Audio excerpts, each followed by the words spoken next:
সাইনাকে নিয়ে বিতর্কিত মন্তব্য, সমালোচনা, ক্ষমা চাইলেন কেকেআর ব্যাটার অ্যাংরিশ রঘুবংশী।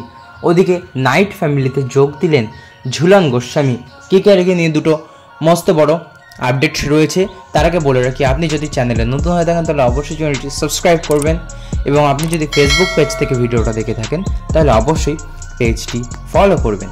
আসুন জেনে নেওয়া যাক বিস্তারিত। ভারতের বিশ্বকাপ জয়ী ক্রিকেটারদের পুরস্কার ঘোষণার পরে দেশের ক্রীড়া সংস্কৃতি নিয়ে প্রশ্ন তুলেছিলেন সাইনা নেহওয়াল। ব্যাডমিন্টন তারকা সাইনাকে পাল্টা জবাব দিতে গিয়ে বিতর্কিত মন্তব্য করেছিলেন কলকাতা নাইট রাইডার্সের ব্যাটার অ্যাংরিশ রঘুবংশী। সমালোচনার মাঝে ক্ষমা চেয়েছেন তিনি। ভারত টি-20 ম্যাচে বিশ্বকাপ জেতার পরে দেশের ক্রিকেট বোর্ড 125 কোটি টাকা পুরস্কার ঘোষণা করে। পরে মহারাষ্ট্র সরকার জানায় সেই রাজ্যের ক্রিকেটারদের আলাদা করে পুরস্কার দেবে তারা। এই ঘোষণার পরে ব্যাডমিন্টন খেলোয়াড় চিরাগ শেট্টি সরকারের সমালোচনা করেন। ক্রিকেটের পাশাপাশি অন্য খেলাগুলিকেও সমান গুরুত্ব দেওয়ার দাবি করেন তিনি। চিরাগের সমর্থনে এগিয়ে আসেন সাইনা। একটি সাক্ষাৎকারে তিনি বলেন, সকলে জানতে চান সাইনা কি করছে, কুস্তিগির ও বক্সারেরা কি করছে, নীরাজ চোপড়া কি করছে।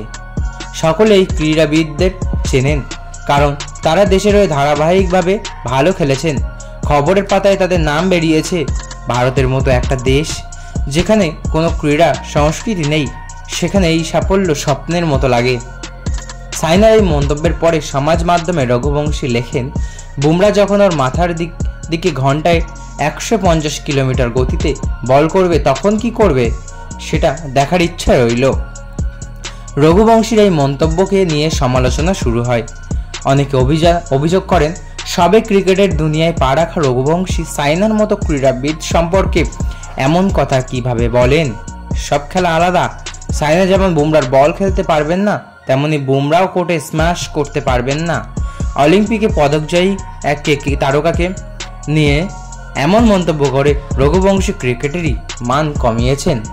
সমালোচনার মাঝে ক্ষমা চেয়েছেন রঘুবংশী। সমাজ মাধ্যমে তিনি আরও একটি পোস্টে লেখেন, আমি দুঃখিত, আমি মজা করে এই কথাগুলো বলেছিলাম, কিন্তু এখন মনে হচ্ছে এরকম কথা বলা উচিত হয়নি। নিজের ভুল বুঝতে পেরেছি, সকলের কাছে ক্ষমা চেয়ে নিচ্ছি। ভারতের অনূর্ধ্ব-19 দলের হয়ে খেলা রঘুবংশীর অভিষেক হয়েছে এবছরের IPL-এ। নীতিশানা চোট পাওয়ার পরে কেকেআর সুযোগ দেয় তাকে। কয়েকটি ম্যাচে নজরও কেড়েছেন তিনি। তাকে আগামীর তারকাও করা হবে বলেই ধারণা করা হচ্ছে। তার মাঝে বিতর্কে জড়ালেন রঘুবংশী, ক্ষমাও চেয়ে নিলেন তিনি। অন্যদিকে নাইট রাইডার্সের অন্য দলের মেন্টর ঝুলন গোস্বামী। বাংলার মেয়েকে বড় দায়িত্ব দিল শাহরুখ খান। নতুন দায়িত্বে ঝুলন গোস্বামী। মহিলাদের ক্যারিবিয়ান প্রিমিয়ার লিগে ত্রিনবাগো নাইট রাইডার্সের মেন্টরের দায়িত্ব নিলেন ঝুলন গোস্বামী। চলতি বছর মহিলাদের ক্যারিবিয়ান প্রিমিয়ার লিগ শুরু হওয়ার আগে দলের সঙ্গে যোগ দেবেন তিনি।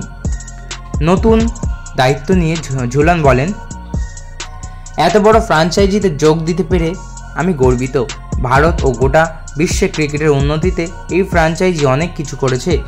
মেন্টর হিসেবে আমাকে ভাবার জন্য কেকেআর ম্যানেজমেন্টকে ধন্যবাদ। কাজ শুরু করার জন্য মুখিয়ে রয়েছি। নতুন দায়িত্বের জন্য নাইট রাইডার্সের মালিক শাহরুখ খান ও CEO ভেঙ্কি মহেশ্বরের কথাও বলেছেন ঝুলন গোস্বামী। ভারতের মহিলা দলের প্রাক্তন অধিনায়ক বলেন, কিং খানের সঙ্গে দেখা করা বিশেষ অভিজ্ঞতা। নাইট রাইডার্সের জন্য ওর সত্যিকারের আবেগ রয়েছে। ত্রিনবাগো নাইট রাইডার্সে যোগ দেওয়ার বিষয়ে প্রাথমিক কথাবার্তা শুরু হয়েছিল ভেঙ্কি স্যারের সঙ্গে। ম্যানেজমেন্ট হিসেবে সবকিছুর দিকে ওরা নজর রাখেন।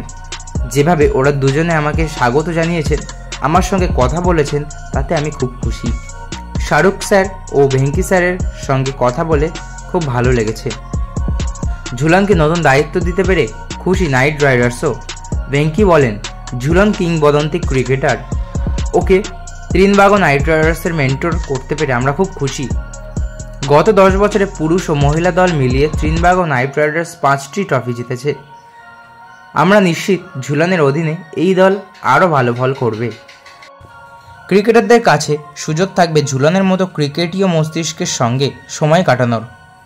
ওর কাছ থেকে অনেক কিছু শিখতে পারবে। খুব দ্রুত দলের সঙ্গে যোগ দেবেন ঝুলন। এবার দলেও কিছু বদল করেছে Trinbago Knight Riders. Jemimah Rodrigues ও শিখা পান্ডের মতো ভারতীয় এবং মিক ল্যানিং ও জেস জোনাসনের মতো বিদেশি ক্রিকেটার নিয়েছে তারা। আপাতত দলে 9 জন ক্রিকেটার রয়েছে তাদের, বাকি 6 জন ক্রিকেটার ড্রাফটের মাধ্যমে দলে নেবে তারা। আগামী 22শে আগস্ট নিজেদের প্রথম ম্যাচ খেলতে নামবে নাইট রাইডার্স। 29শে আগস্ট হবে ফাইনাল। তো বন্ধুরা, এই ছিল আজকের ভিডিও, আশা করি ভালো লেগেছে। এবং রঘুবংশী সম্পর্কে আপনার কী মতামত কমেন্ট বক্সে অবশ্যই জানিয়ে যাবেন। এবং আপনি যদি চ্যানেলে নতুন হয়ে থাকেন তাহলে অবশ্যই চ্যানেলটি সাবস্ক্রাইব করে যেতে ভুলবেন না। ধন্যবাদ।